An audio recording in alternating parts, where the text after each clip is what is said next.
Welcome to Bullseye. Darek Sharp alongside of Caylee, Cottrell, and Joey Johnston, recapping yet another Bulls victory with a lot of points for the green and gold. They are now 5-1, ranked 19th according to the Smart Writers. Also, the coaches are coming around and have the Bulls in their top 25 at number 23 after a 63-36 win at North Texas. Tied at halftime, Bulls were down 7, kept coming back thanks to a defense that was fantastic. We'll get to more specifics, but environment-wise, because we left off talking about how it's going to be an environment, and it was. Caylee, you were there. It was loud. The student section was packed and right behind our sideline, and they were pretty chippy, not gonna lie, but they did empty out after that third quarter. It seems like so it didn't last long. The players responded okay to that. I think they did. And I even talked to Byram after the game and about coming out of the half the way they did, and he said that was our brand of football. So for them to come out and show that and show that student section that they did what they needed to. They sure did. 21 all at halftime, and then the Bulls just blew it open, got to a 3-touchdown lead there in the third quarter. Both sides of the ball playing incredible. Yeah, and the side called special teams as well. Yes. But yeah, it's really become a fun team to watch, fun team to follow. I thought Friday night's game was really a joy to witness. All the things that happen, and so many things are happening, you almost can't keep track of them. Yes. So many stats, so many players, so many highlights. But it's, I have to believe it's a great game to watch on national TV. So we're halfway through the regular season, 6 games in, 5-1. I have to believe that there's a ton of people around the country that not only know who USF is now, that they know the Bulls are a formidable opponent for anyone.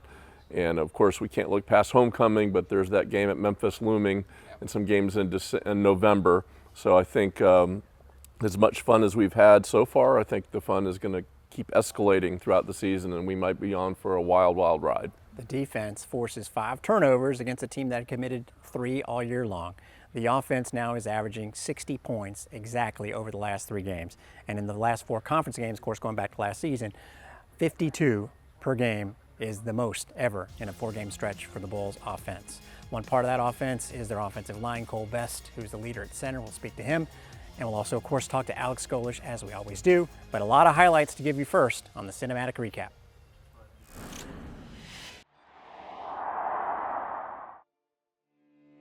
Brown lit up, he lost the football. Who's got it? North Texas does. Gets the edge, in for 6. 2 drives for the Bulls, and they've coughed it up twice. Quick throw, intercepted. Picked off by Schuler. 3 total turnovers in this game. Quarterback draw. Room to run for Byram Brown. 4th and 2. They run it with Brown. He's got the first. You let Brown get going the way Derrick Henry goes, tough to bring him down. He gets going again, downhill, into the end zone for 6. But if he is approaching the line of scrimmage and he's just about at full speed, almost impossible for the first defender to bring him down. They set up the screen. Hawkins hurled and upended. 3rd down long. Shot by Mac Harris. Estemaker, high throw brought in by Wyatt Young. And that time, another completion inside the 40. It's Miles Coleman. Straight up the gut. Touchdown, Main Green. Brown lets it fly. And it's picked off. That takes us to the end of quarter number 1. McGill cut down in the backfield by Jarvis Lee. Estemaker incomplete for Wyatt Young. 2 of the South Florida turnovers. No harm, no foul. North Texas unable to capitalize. Brown with time and an open receiver. First down catch by the tight end Wyatt Sullivan. 10th catch of the year. Brown wants 6. Caught for a touchdown. Jeremiah Coger, who made a big splash last week. That throw was ill-timed, and it's picked off. Jonas Duclona, first pick of the season, launches incomplete for Singleton. Broken up by Fisher. It's 4th down. Good punt by Leon. Muffed. South Florida says they have it,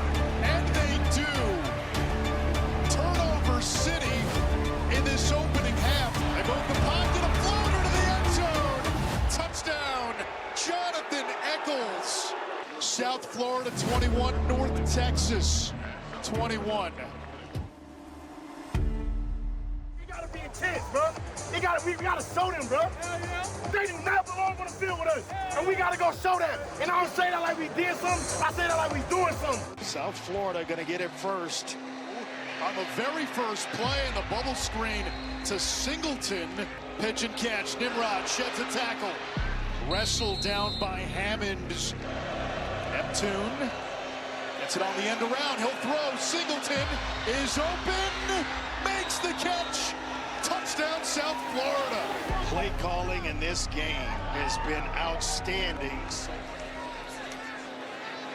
Mastamaker, that's intercepted.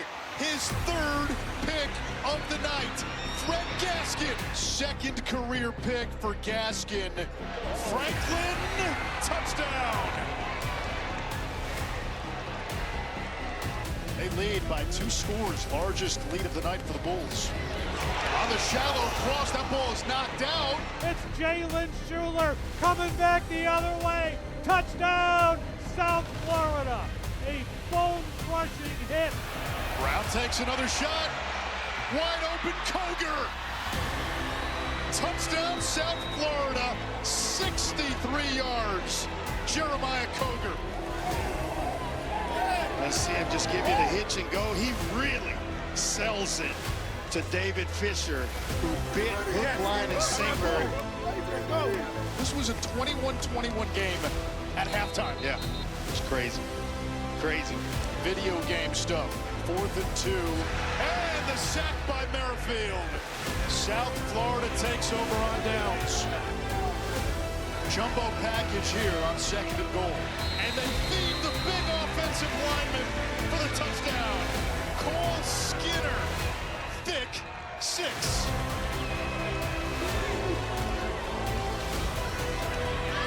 Brown keeps, and he is in. A 5-touchdown night for Byron Brown. 3 through the air. That's his second one on the ground. Not a lot of teams want to see South Florida point in their direction. This offense for Alex Golesh and the Bulls continues to cook. The Bulls improved to 5-1. Hey, man, boys came in town and got that win, man. Let's go. Let's go.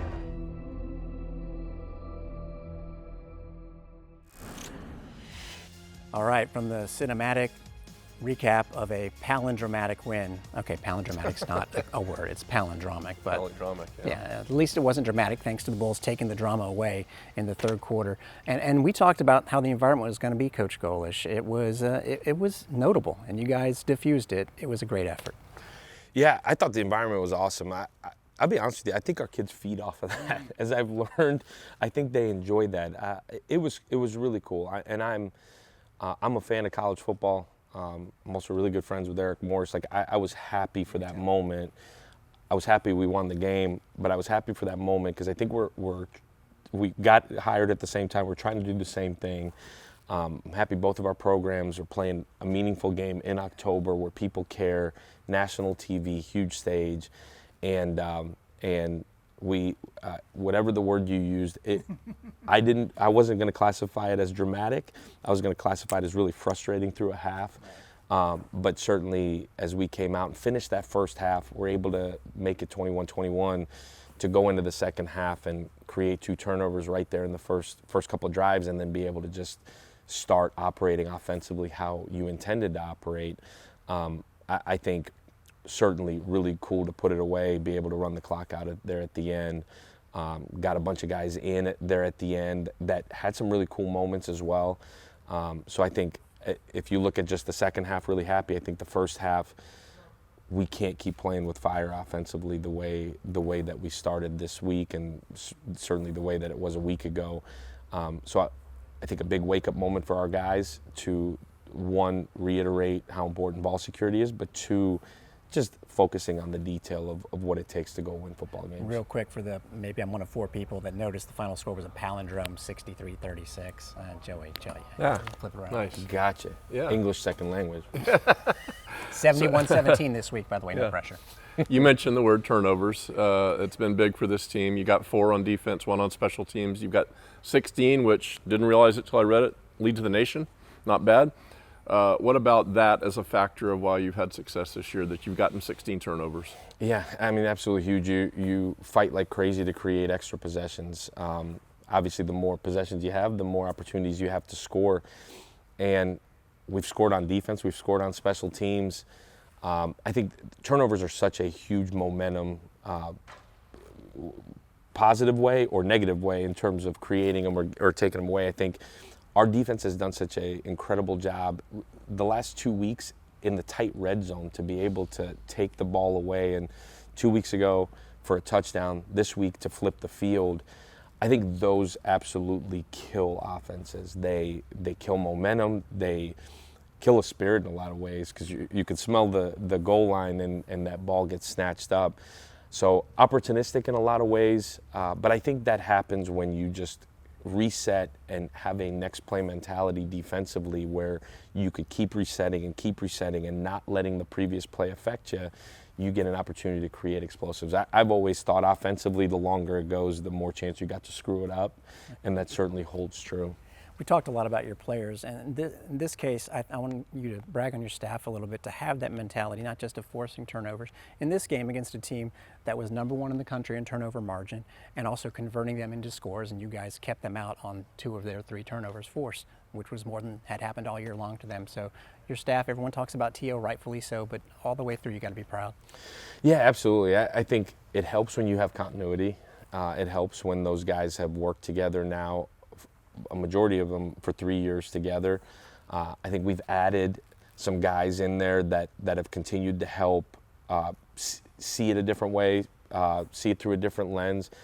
But that staff has continued to create a culture of toughness, of grittiness, next play mentality. But I think it's who they are. You look at just KP and certainly T.O. You look at DVD and James Rowe and Chad Creamer and Brad Wilson, and then our young coaches, like, they're all tough, gritty, blue-collar guys that have done it the right way. And players will generally take the personalities of their coaches, and that's how we've played defensively. We're tough, we're gritty. We continue to play the next play. Those guys like each other. They compete together. They have each other's backs. And I think more than anything right now, the most telling sign was Friday night, maybe beyond even the turnovers gained, which was absolutely huge.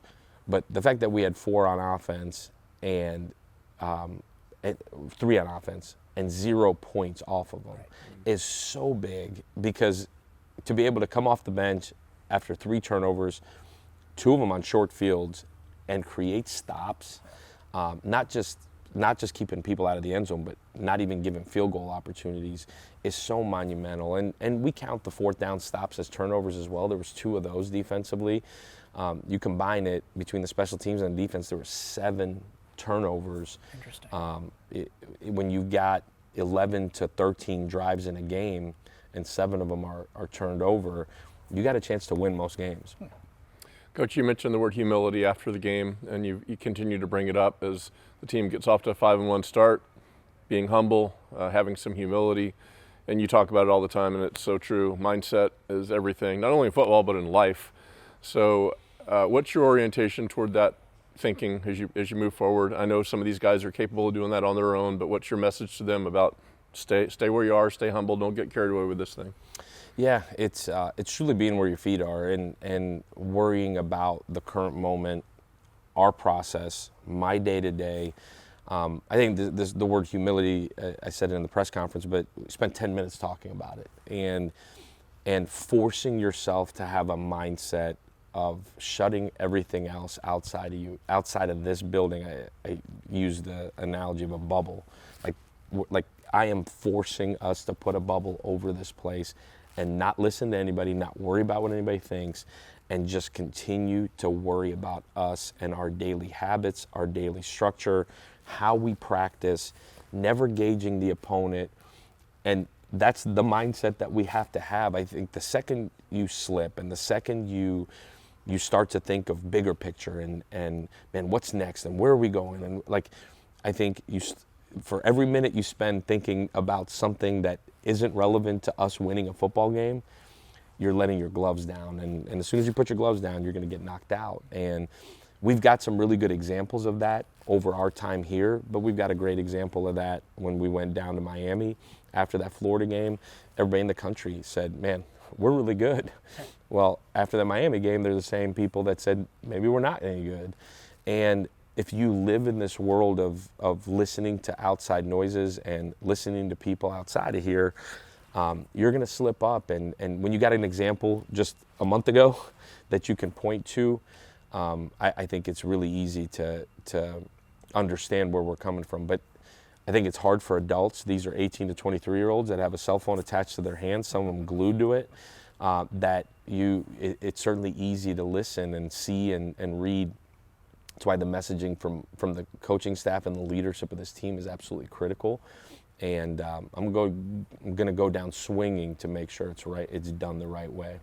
Also during your press conference, I don't know if you heard a lot of hooting and hollering during one specific moment, almost to the point of distraction. I can tell you what that was. Like, fumbles don't just happen, interceptions don't just happen. They happen because there's elite level effort around the football. Your wide receiver group was having a field goal kicking contest. First of all, Moody Rubin, backup kicker, nailed a 50-yarder. Secondly, reminded me, Chaz Nimrod, who has been your most productive receiver, goes down early in the second quarter of that game. And what happens? Nothing. They keep doing what they're doing. What about that group? And Jeremiah Coger is making some catches now. There was a field goal competition? That's what was going on? I mean, there was no contest on it. Unofficial. Yeah. That's not shocking. Gotcha. Yeah. Not shocking Moody can kick. Played soccer before he ever picked a football up for 12 years. Chaz Nimrod can kick. Yep. I'm guessing Christian Neptune can kick. I've never. He nubbed one about 25 yards up the pitch. He can throw though. He can throw. Great so point. That's cool. But but yeah, you talk about developing depth. You talk about developing young guys, and I've always said you'd rather play a guy too late than too early. And this is that point in the season. You're 6 weeks in, where these young guys now are no longer young. Like, either they're ready or kind of shelving them for next year. And these guys continue to push. There's a bunch of them continue to push for time. And Jeremiah has had some moments now through these last couple of weeks where he's made some big catches. If you remember, you go back to the Boise game, and he had one over the middle. He caught, ball popped out. And I think such a cool learning moment for him. And Jeremiah is such an incredible young man, such an incredible football player, but has such a cool mindset. He thinks he's the best football player in the country, and you couldn't convince him otherwise. And that's the only mindset you could have as a wideout. And he had a humbling moment, and really didn't see the field for a while there. Some rotational minutes, and like you said, as he's kind of backed up Keyshawn and as Keyshawn's needed some more breathers, he stepped up and continues to step up. And like you said, Chaz goes down and Keyshawn gets an opportunity, and Jeremiah gets an opportunity, and man, does he take advantage of it and runs a stutter down the sideline. The fade ball was a huge moment for us. And for Byram to throw him, Byram has an option of where to go with it. For him to trust Jeremiah, but that's what you've seen from Jeremiah practice since last January. And it's really cool to see him and Christian Neptune and shoot, Moody Rubin's new to us, but not new in terms of college football.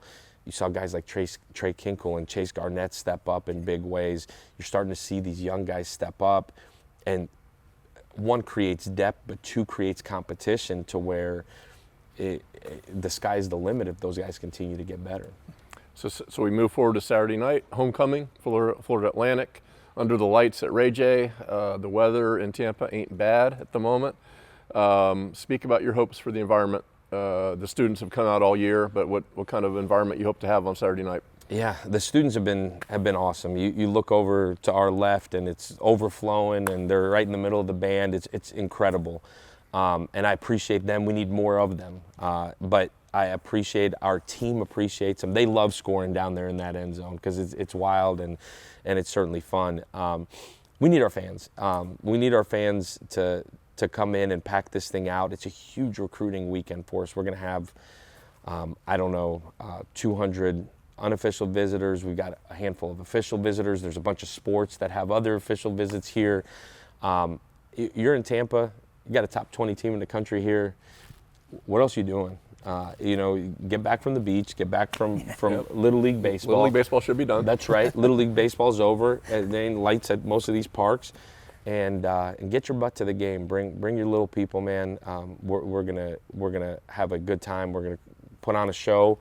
I think our game day atmosphere is become awesome in terms of the lights and the music, and hopefully create some fireworks on both sides of the ball for people to cheer about. But my hope as we continue to build this brand and continue to build this program is that it's the only place you're going on Saturday night, and it continues to be a really, really cool environment. Before we wrap it up, we're about to talk to Cole Best. I want you to speak to the offensive line play. Again, on our radio post game, we always do player of the game. Jim Lighthall, future voice of the Bulls, said offensive line.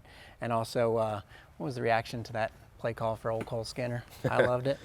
Yeah, Cole Best has become not just a great player, but become honestly the heartbeat of that O-line. They all, it's a veteran group. They all love each other. They get along. They eat together, hang out together, and that's what it's taken us some time to get there, but that's what you want. Cole's kind of the ringleader of that. Cole holds that entire group accountable. He's taken so much pride in helping the young guys develop. He's got a breakfast club that he every morning makes the young guys that are trying to put weight on, they report to him. Truly player-driven leadership in that room. He's taken the culture starting with the offensive line to heart, and brought him to media days this year because he's such a great representative, not just the offense, but what we're trying to build as a program. He's so well respected, but he's also playing at a high level. This offensive line, for us to go to where we want to go, we've got to continue to run the ball like we've been running the football. And you know, the first couple of weeks it was hard. It was hard. You're playing some elite level D lines and linebacking cores, and we scrapped out wins and scrapped out yards in the run game. And you've seen these guys kind of come together and continue to evolve to where right now we're running the football as good as anybody in the entire country, and it starts with Cole, but really that whole group has done a really good job, taking so much pride in it, and they love old Cole Skinner, so for him to get in the end zone was pretty cool. They obviously had a coordinated knock the door down deal there, which gets under my skin, and they know that, but I'll give it to Cole. He earned the opportunity to go punch it in, and a big touchdown to kind of put it away. Well, we'll get more into that play and the offensive numbers that Coach just alluded to. Keep racking them up. Best of luck this weekend. Thank you. Go Bulls. Thank you, Alex Golesh, for the time indeed. Cole Best is next on Bullseye. All right, the guy we were just talking about, conveniently, real quickly, we changed chairs and Caylee Cottrell jumped in. First of all, let's acknowledge it's not even an elephant in the room. It's the cool last names in the room. Sharp, Best, and pretty solid. And you can't spell Caylee Cottrell without cool. Oh. I don't know if you ever thought about that No, before. I actually didn't. I just did. But yeah, this is the cool people right here. So let's get into it. And let's start off. Cole Best, we'll brag on the offense generally, but that everyone's wanting to talk about that play to Cole Skinner. It must have meant a lot to be, slid over to left guard and enjoy it from a personal standpoint. Yeah, that's a play that we've had in, just didn't quite know when it was going to get called, and kind of had an idea going in the game that might be the one. And when we were on the sideline actually, and Coach Hoodie grabbed Skinner and he told him we were calling it, his eyes lit up. And I think the whole O-lines did. Everyone was just excited. We're like, man, let's go get this guy in the end zone. He's worked really hard, and he was fired up. And so we all knew he was going to score. I mean, I wouldn't want to go. Yes. I wouldn't want to go tackle that guy at the 1 yard line. So to watch him go in the end zone and just the celebration, it was all awesome. A couple things off that. It would also probably explain why Byram initially was looking away. I know you've done that before, but I would give it away. Right. If the defense could see me. Secondly, I love the TV call when they said thick six. It was just fantastic, and they had the graphic of Cole Skinner just ready to go like he was a wide receiver. Yeah. And he just scored. But lastly, I want to get into the trick play situation. I don't want you to give away any future trick plays. Right. But how many generally do you have in your bag? Is it big, and then maybe it's for the game or a situation? How does that all come to pass, I guess? Right. So like those type of things, we call them packages, and we'll have anywhere from 3 to 6 different plays built out of that package, and we carry them all year. We rep them throughout fall camp. We'll rep them periodically on bye weeks and stuff like that. we always have them in our back pocket, and then depending from a game planning standpoint, what the head coach and the coordinators want, they'll pick and pull kind of certain plays out of that package, and we'll rep them all week, and sometimes we'll use none of them, and sometimes we'll get Cole Skinner in the end zone. So. And just to confirm real quick, it had nothing to do with the score because 56, and it got us to 56. I noticed that as soon as I ran off, and I told him, I pointed up at the end zone. I was like, look at that, that's pretty cool. That's so good. I mean, the creativity of this offense is so fun to watch. How fun is it for you guys? It's a bunch of fun. It's a ton of fun. I think we get caught up kind of in the moment because we're just blocking guys, you know, but when you go back and you actually watch the plays and how our offense runs and how we kind of drive people crazy sometimes because they don't know what we're going to do, I mean, it's fun. It's a bunch of fun. Well, it's fun. I have to, because the numbers are so staggering. 965 rushing yards the last 3 games. That includes 407, which was 5th most in school history against Charlotte. And as Coach was just talking about, you know, some pretty tough defenses you guys faced at the beginning, and now you're seeing everything just in rhythm. How does it feel to be out there right now? It's exciting. It's a lot of fun. I think, you know, I give credit to everybody on the team, but specifically the offensive line and in the way that we've carried ourselves and really stayed true to ourselves.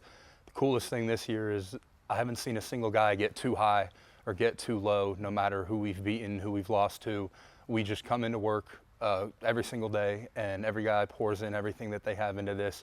So, you know, every week we go throughout our process and build true confidence, and by the time we get to game day, we just go out there and have fun, and we really play for each other.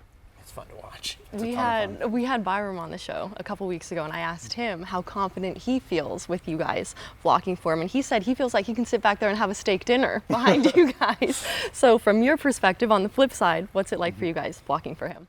Yeah, I mean, he's our pride and joy of our whole program, you know, and he is one of the most just amazing athletes that I've ever witnessed. He's the best quarterback I've ever played for. So to have him back there, I mean, it's a little extra boost, you know, man, we're going to get this guy rolling. So we just got to hold up in protection and trust that he'll do his job, and he always does. Anytime you get spoken to, and I know I've spoken to you about it in the past, it's about the tempo of this offense, and I know you guys are all in great shape, but I want to take it in 2 different directions with that. First of all, can you feel it this year in certain games? You don't have to be specific if you don't want to, but when it really has an impact on the defense, when they reach that point where you know you've got them kind of worn down a little bit? For sure. I think our tempo, it wears everybody down, whether you're used to it or not. But I will say there has been a point in every game this year where you can see it in the defensive line's eyes, you can see it in the linebacker's eyes when they don't want anymore. And it usually comes around that second quarter or that early third quarter. And I mean, we just, you know, we pitch wide, we make guys run side to side, and then we run the ball, and then we throw a deep ball. Like, it's hard to keep up with. I would hate to play against our offense as a defensive guy. And you can definitely see it that next drive when you come out, these guys, they don't really know what hit them, and they get exhausted, and we don't let them sub. I'm sure you've seen, we've done it a couple times this year. We don't let guys sub. We keep them out there, and you can see it in their eyes when it's like, oh man, like, and you know, and yeah, it's a good feeling. It's happening to us. Yeah, it's a good feeling. Well, before the season, when we went to media days, you told me that this is such a connected team who is going to finish week to week. So at this point in the season, how do you think that statement has held up? Because I think it has pretty well. I think it aged very well. I'm just incredibly proud of this team. I'm proud to wear this logo, to be fortunate enough to be a part of it. And I think it's been exactly that. It hasn't been pretty all the time, but it's a group of guys who go play for each other, fight for each other, and we play start to finish. Part 2 of the tempo question, take us through the whole connectivity with the referee, because they have to put the ball down first. Sometimes I see players actually pitching it to somebody else to help them in this process. Yep. And do they ever tell you, could you just take a play off, please? They do come up to me pregame, and as they do every game with the center, and I'm sure they do the quarterback as well. And they do tell me, like, hey, you know, if I'm here kind of hanging on to you or standing between you and the ball, you can't get set on the ball. And I tell them every time, well, we're going to go fast, so y'all better, you know, get it rolling. And, yeah.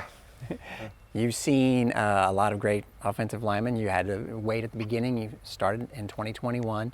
Dono comes to mind. Meach comes to mind. And now that you are that leader, could you sort of reflect back on the guys that help you in your early years here? Yeah. First one that stands out to me would be Brad Cecil, for sure. I mean, when I got here as a freshman, I wanted to be that guy. He was the locker room guy. He was the team guy. His coaches respected him. The players respected him. He was a great player. And I remember I looked up to him a lot. I wanted to be like him. and follow in his footsteps. And when he left, you know, he kind of told me, I'm passing the torch to you now. Like, it's your turn. And, you know, Brad's just the first one that sticks out, but all of them, Trey Jacobs, Donovan Jennings, Meech Harris, Michael Wiggs, all those guys, like, all played such a crucial role in pushing me and, you know, kind of getting me to grow up a little bit and form into the role that I am now. And even though they're not here, they played a huge role. I can tell them all, great job, guys. Yeah. You are such a class act in the way that you talk, the way that you treat people, the way that you carry yourself and lead this team. I mean, what does it mean to you, and how important is that to you to have a role like that in this group? It's everything I've ever wanted. You know, when I came in here, that was my goal. I wanted to be like Brad Cecil. I wanted to be a guy that my friends and my teammates looked up to, and it really just means the world. Well, because I want people to know the type of person that you are, because you are always the one to smile, to wave. Like, we could be on the other end of the Selman parking lot, and if you see me, you still give a wave, and it's those little things that make a difference. You seem like such a relationship-based person, which I know is huge in football.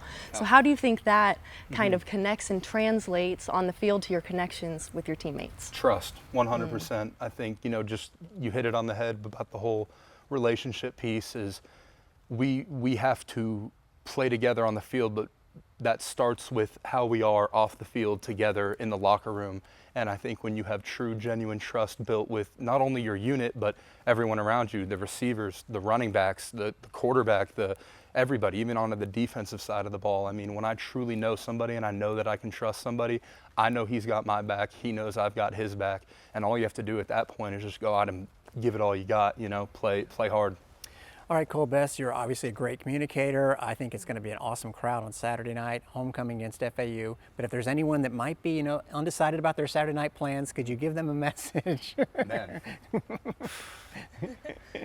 Come out Saturday night and watch college football played the way that it's supposed to be played. We need you guys there. We appreciate you, and we need it loud. And it does make a difference, right? It makes a huge difference. We love seeing you guys there. We love interacting with you after the game, and I hope to see that stadium sold out on Saturday. We are loving everything you're doing. Thanks for all the time, Cole. Sir, thank you guys. Keep it I appreciate up. it. We will wrap up Bullseye in just a minute. So it turns out Cole Best really is the best, Caylee. He really is. He's such a high quality guy. I mean, on and off the field, and I'm super happy the success that he can experience now. I mean, he even told me after the camera stopped, he said, I'm so happy that my last year is with Coach Golesh and we're doing what we're doing. So I'm so happy for him. Continuing to do what they do. We'll talk a little bit about the opponent FAU in a second, but everyone's noticing that first big time road test pass as far as conference goes, and still next week against Memphis and still Navy. First of all those teams are not on the schedule next year. Before we started the show, the 2026 opponents dropped. Memphis and Tulane both come to Raymond James Stadium. Along with Temple and UAB, the Bulls will go to FAU, East Carolina, UTSA, and their first trip to Army. So it balances out for a little bit. First trip to Army since 2003 when both members were in Conference USA. There you go. But it's been a long time. That's a cool trip. Get to go to Navy this year, get to go to Army next year. Both service academies, and it's good to see East Carolina back on the schedule. More of a traditional rival. We've had them three-year gap, and now we get to see the Pirates again. One thing that I want to talk to Joey about real quickly before we tee up FAU, and that is over the last couple of days, it's been announced by the all-time voice of Bulls football on the radio, Jim Lauk, that this will be his last year in that role. I know you've loved working alongside Jim, and it's been you and him here at the program for basically the same amount of time and longer. Yeah. I remember when Jim showed up for the first time, believe it or not. I've been around that long. And what can you say about a guy that's done this for 43 years? He's done every single football game. That's pretty remarkable.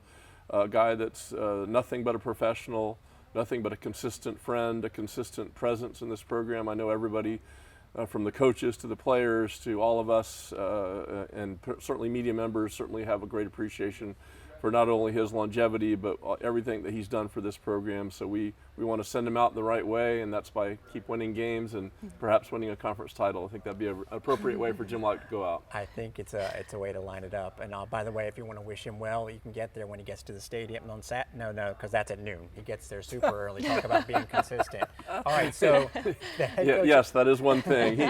He is never late. I can assure you that. He's never late. One game last year, so consistent. He started to get hoarse, and he looked at me like I might need to come in. I'm like, I panicked, like he would never think that Jim Locke's not going to be calling. Well, the the thing is, it's like, I don't know. I guess I don't know if what people think. They think broadcasters just show up and start winging it or whatever. I can assure you, Jim Locke doesn't wing it. This man is prepared, and that's what you want. You want a professional guy who is prepared, and he is nothing but that. Okay, so the opponent that the Bulls are prepared for, another head coach that went through the Texas Tech sort of assistant situation, Zach Kittley. That offense put up 50+ last week, has won 2 in a row.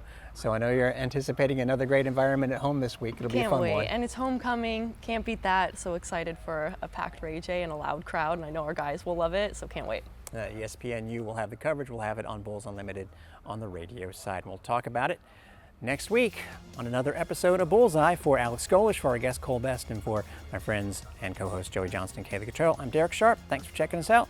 As always, keep those horns up.